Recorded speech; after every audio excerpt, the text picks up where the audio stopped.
우리가 매일 섭취하는 마늘은 단군 신화뿐 아니라 삼국사기에도 기록된 것으로 미루어 재배의 역사가 긴 것으로 추측됩니다. 우리나라의 건국신화에 나오는 마늘도 연대와 내용으로 미루어 들 또는 산에서 생산되었을 것으로 추측되고 있으며, 삼국사기에 기록된 마늘은 입춘 후 해일에 산원에서 훈홍제를 지낸다라는 내용으로 미루어 일반에서 재배되고 있던 마늘로 여겨집니다. 이처럼 오랜 역사를 갖고 있는 마늘은 우리 식탁에 없어서는 안 되는 중요한 양념 채소입니다. 2013년에 발간한 고품질 마늘 재배 기술에서는 마늘의 파종, 재배 관리, 저장, 기계화 영농, 유통에 대해서 알아보았습니다. 이번 영상에서는 노동력 부족으로 어려움을 겪는 농촌에 현실적인 대안을 제시하기 위하여 마늘 기계화 재배에 대해 알아보겠습니다. 지난 11월 초에 남해군의 작은 마을에 마늘 기계 파종 연시회가 열렸습니다. 마을의 규모를 보았을 때 주변의 마늘 농가가 모두 모인 듯합니다. 오늘 선보인 기계는 기존 사용하던 마늘 파종 기계와 새로이 선보이는 기계가 작업 능률 등 여러 면에서 비교가 되어 마늘 재배 농가에서 많은 도움이 되었으리라 짐작됩니다. 그러면 왜 남해군에서 마늘 기계화 재배에 관심이 많은지 농촌 환경을 잠깐 들여다보겠습니다. 보시는 바와 같이 남해군은 2010년 이래 마늘의 재배 면적이 지속적으로 줄어들고 있습니다. 그 사유는 남해군의 65세 이상 노령화 인구 비율이 34%에 이르고, 이의 영향으로 노령화와 인구 감소에 따른 영농 참여 인구가 감소하고 있으며, FTA 등 국내외 여건과 마늘 작황의 변동폭이 커져 가격이 불안정해짐에 따라 재배 면적이 점차 감소하고 있습니다. 농촌의 재배 인력이 부족한 현상은 사실 어제 오늘의 일이 아닙니다.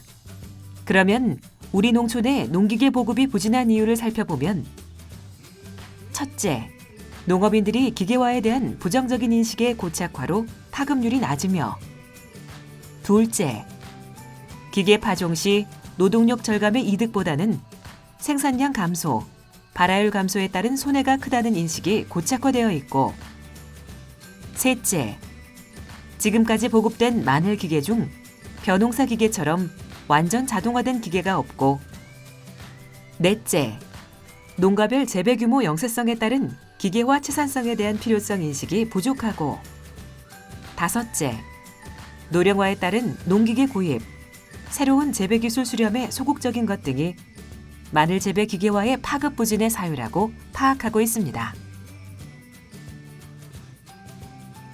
그러면 경상남도 창녕의 35세 젊은 농부는 지금의 현실을 어떻게 극복하고 있는지 알아보겠습니다. 80% 이상을 기계 수확을 하고 있습니다. 지금 제가 3만 평 정도 작업하면 인건비하고 다 하면 한 6천만 원 정도 5천에서 한 6천 정도 드는데, 지금 다 하면 한 2,500 정도면 양파 마늘 수확을 다 하고 있습니다. 그리고 둘째, 이제 작업하는 시간이 옛날 기준으로 하면 한 10일에서 한 15일 정도 작업을 해야 되는데, 지금 같은 경우에는 뭐 넉넉 잡고 10일이면 이제 3만 평 정도는 작업을 다 하고 있었고, 그리고 셋째, 제일 중요한 것 같은데 인부들 구하는데 스트레스를 안 받습니다. 보신 바와 같이 직접 기계를 사용하여 마늘 농사를 짓고 있는 농가에서는 많은 이점을 충분히 활용하고 있습니다. 그러면 우리나라와 다른 재배 환경에서 마늘 농사를 짓고 있는 나라는 어떻게 마늘 기계화를 이룩했는지 살펴보겠습니다. 일본의 마늘 파종기는 우리나라와 거의 비슷한 형태의 파종기를 사용하거나 인력으로 파종하는 소농이 많은 편입니다. 이제 일본의 마늘 기계 수확 장면을 보시겠습니다. 이 마늘 수확 기계는 소규모의 농가에 적합하게 한 일항씩 수확할 수 있게 제작됐습니다. 한 명의 운전자가 탑승하여 수확기를 조작하고 뒤에 따라오는 사람이 운전자를 보조합니다. 이 수확기의 구조는 비교적 간단한 편으로 땅 속에서 재배된 마늘의 굴치와 이송을 동시에 합니다. 이송하는 로울러는 마늘이 상처를 입지 않도록 유연한 로울러를 사용하였습니다. 이송하는 동안에 마늘에 붙어있는 흙을 부드럽게 털어내기도 합니다. 이송된 마늘은 줄기가 잘려지고 뿌리, 즉 마늘통이 플라스틱 박스에 담겨집니다. 이 기계는 시간당 인력의 4~5배 정도의 작업 능력을 갖고 있습니다. 보신 기계처럼 작동하기 쉽고 작은 면적에 유용한 수확기는 우리 작업 환경에 적응하기 쉬울 것입니다. 여기는 프랑스 남서부의 툴루주입니다. 하늘에서 내려다본 프랑스의 농지는 광활하다고 표현해도 될 것 같습니다.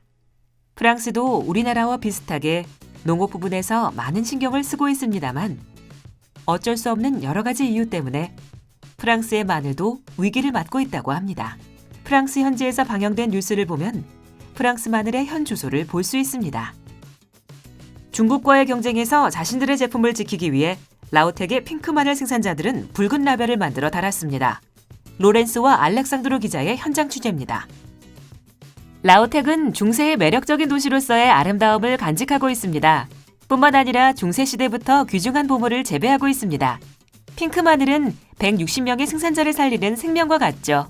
흙이 잘 부서져서 다행이에요. 훨씬 부드럽거든요. 비탈진 농지에서의 수확은 나쁘지 않습니다. 밭에 한 개도 남지 않았어요. 6월에 내린 비 때문에 장클로드 부티 씨는 걱정을 많이 했지만 생각했던 만큼 최악은 아닙니다. 뽑아낸 마늘은 상자에 넣어지고 그 채로 15일에서 3주간 말려집니다. 그 후 다발로 묶여 상품화가 되죠. 이 마늘은 품질이 좋기로 그 명성이 자자합니다. 하지만 프랑스 마늘 생산은 지난 15년간 40%나 줄어들었습니다. 프랑스 마늘 생산량이 19,000톤임에 비해 스페인은 16만 톤, 아르헨티나는 80만 톤, 중국의 1,200만 톤과는 많은 차이가 납니다. 게다가 중국에서 온 마늘은 프랑스 마늘보다 3배나 저렴하게 들어오죠. 가장 중요한 단계인 제품 품질 인증 등급을 매기게 됩니다. 중국산 수입 마늘은 가격이 너무 낮은 채로 들어옵니다. 결과적으로 프랑스의 마늘 수출은 줄어들고 있습니다. 프랑스 마늘 생산 조합원들은 굉장히 염려하고 있습니다. 몇몇의 생산자들은 패배를 인정하기도 합니다. 차별화를 두기 힘들기 때문입니다. 눈으로 보기에 왼쪽은 중국산 하얀 마늘이고 오른쪽이 프랑스산 하얀 마늘이네요. 중국 마늘은 프랑스 마늘보다 맵지 않아요. 프랑스 소비자들은 제품의 원산지를 의식하지 못한 채 아르헨티나, 스페인, 중국의 마늘을 더 많이 먹고 있습니다. 우리 식탁에 사용되는 마늘은 대개 보통 중국에서 온 마늘입니다. 원산지에서 가공되었거나 이미 냉동됐던 제품입니다. 가장 우려되는 것은 프랑스산 마늘이 수년 내에 사라지는 것을 목격하게 되는 것입니다. 유일한 해결책은 라우텍의 생산자와 같이 최상의 제품을 생산하여 붉은 라벨을 도입, 경쟁력과 차별화를 유지하는 것입니다. 보신 뉴스에서는 마늘의 경쟁력을 높이기 위해 경쟁력과 차별화를 유지한다고 했습니다. 그 이전에 프랑스의 마늘 산업의 기계화의 현 상황은 어떤지 알아보겠습니다. 프랑스는 1,000명 정도의 마늘 생산자가 있으며 프랑스 농업의 기계화는 1970년대부터 기계들의 발전과 함께 시작됐습니다. 80년대 초에는 수확기계가 개발되기 시작했고 90년대 초에는 거의 모든 종류의 기계가 개발되어 마늘 재배를 위한 준비부터 수확까지 모든 과정을 기계로 할 수 있게 되었다고 합니다. 인터뷰에 응해준 게라르트 까이작 씨는 25년 전 마늘 생산의 기계화 작업에 대한 연구에 기초하여 설립된 회사의 대표로서 이 회사는 세계 60여 개국에 진출해 있으며 이러한 경험을 통하여 마늘 재배에 관한 풍부한 지식을 갖고 있습니다. 기계화가 이루어지기 이전 모든 마늘 작업은 수작업으로 이루어졌습니다. 반대로 그때 중요했던 것이 인부였는데 보통 5헥타르에 200명 정도의 인건비가 들었습니다. 기계 수확은 많은 수작업량을 절감하는 경제적 효과를 가져옵니다.